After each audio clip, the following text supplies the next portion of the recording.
In this lesson, we'll learn how we can manage our artboards using the artboard panel in Illustrator.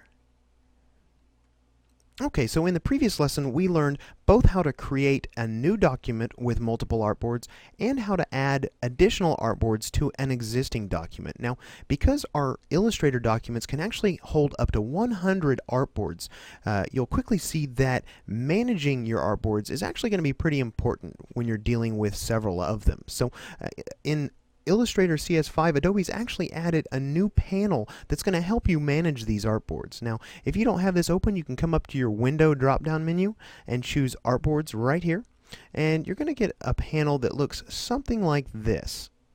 Now, in this panel, you see here we have each of our artboards represented as well as the number designation for each artboard. Now, from this panel, we can actually create new artboards, we can delete existing artboards, and we can reorder our artboards. So, let me just go ahead and show you how to reorder the artboards first here. Now, let's say we have our letterhead and we wanted to move that to the bottom. We want that to be our fourth artboard. We can use one of these two buttons right here.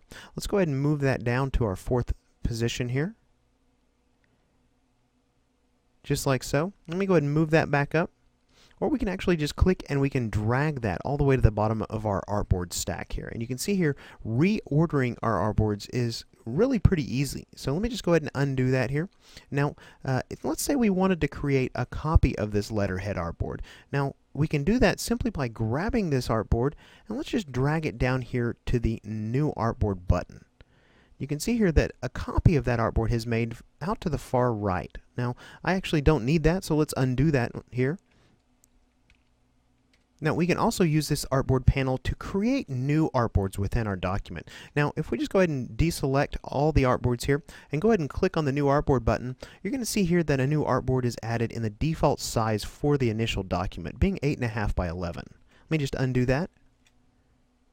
Now, in addition, we can actually come down here and create a new artboard in the same size as any of the current artboards we have. Let's say we wanted a second envelope. We could just select the envelope artboard and click New Artboard right here. You can see here that another artboard's been added in the same size as the envelope artboard. Let me just go ahead and throw that one away simply by clicking on this trash can button right here. Okay.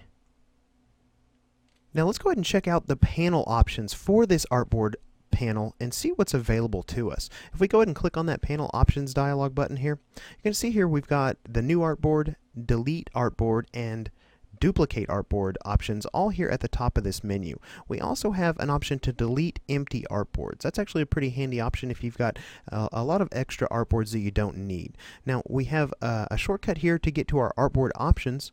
Just like we looked at in the previous lesson here, it's going to throw us into edit artboard mode and bring up our artboard options dialog. I'm going to go ahead and cancel that here, and let's go back over.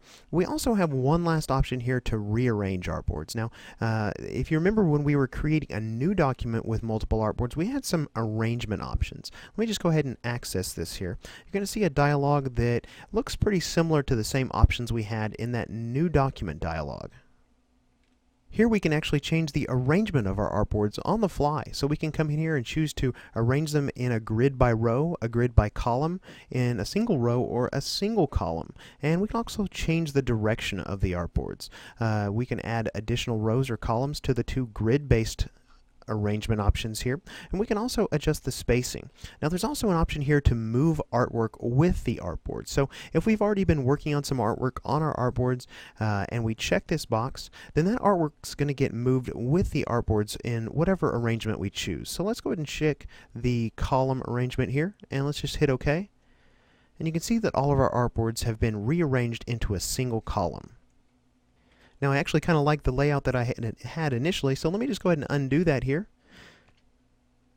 Alright, so you can really see how managing the artboards within our document is much easier using this artboards panel. And I think this is going to be really handy for you, especially if you're working with a large number of artboards inside your document. Alright, so in the next lesson, we're going to continue on and talk a little bit about creating document templates.